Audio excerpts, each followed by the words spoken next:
আজি সমগ্ৰ দেশতে ইছলাম ধৰ্মাৱলম্বী লোকসকলে পালন কৰে ঐক্য, শান্তি আৰু ভাতৃত্ববোধৰ প্ৰতীক স্বৰূপ পবিত্ৰ মহৰম উৎসৱ।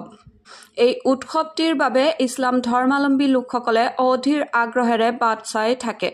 সমগ্ৰ দেশৰ লগতে বিভিন্ন জাতি জনগোষ্ঠীৰ মিলনভূমি ৰঙাপাৰাতো ইছলাম ধৰ্মাৱলম্বী লোকসকলে অতি উলহ-মালহেৰে পালন কৰে পবিত্ৰ উৎসৱ মহৰম। ইয়া হাছান ইয়া হুছেইন শ্লোগান দি তাজিয়া খেলেৰে জৰিয়তে তেওঁলোকে শ্বহীদসকলক স্মৰণ কৰে। উল্লেখ্য যে 680 খ্ৰীষ্টাব্দত অসত্যৰ বিৰুদ্ধে সত্য প্ৰতিষ্ঠা কৰাৰ হকে যুদ্ধ হৈছিল কুৰুবালত। যুদ্ধত শ্বহীদ হৈছিল হাছান আৰু হুছেইন। এই স্মৃতি সুঁৱৰি ইছলাম ধৰ্মী লোকসকলে মহৰম উৎসৱ পালন কৰি আহিছে। মহৰম মাহৰ পৰাই ইছলাম ধৰ্মাৱলম্বীসকলৰ ইছলামিক কেলেণ্ডাৰৰ নতুন বছৰ আৰম্ভ হয়। ইফালে ইছলাম ধৰ্মাৱলম্বী লোকসকলে কাৰবালাৰ প্ৰতীক যুদ্ধ আখৰেৰে তাজিয়া প্ৰদৰ্শনেৰে বিশাল শোভাযাত্ৰা উলিয়াই সমগ্ৰ ৰঙাপাৰা চহৰখন পৰিক্ৰমা কৰে। পবিত্ৰ মহৰম উপলক্ষে ৰঙাপাৰাত এক উখল-মাখল পৰিৱেশৰ সৃষ্টি হয়।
আমি মহৰম প্ৰত্যেক বছৰ এনেকুৱাই পাতোঁ।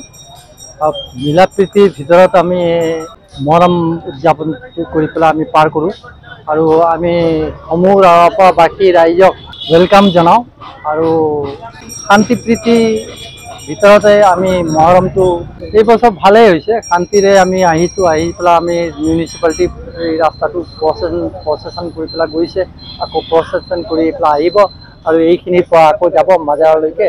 মাজাৰৰ এই মাজবটীয়াত কেইটা ঠাইত খেলিব। হাছেন হুছেইনৰ নামত আমি এইটো পালন কৰোঁ। হাছেন হুছেইন আমাৰ হুছেইনটো যেনেকুৱা শ্বহীদ হৈছিল, শ্বহীদ হোৱাৰ কাৰণে সেইটো হিচাপে আমি মহৰমটো পালন কৰোঁ। আৰু মহৰমটো একচুৱেলি আমি চিৰণিহে কৰোঁ, আৰু চিৰণি কৰাটোৱে আমাৰ মেইন উৎসৱ।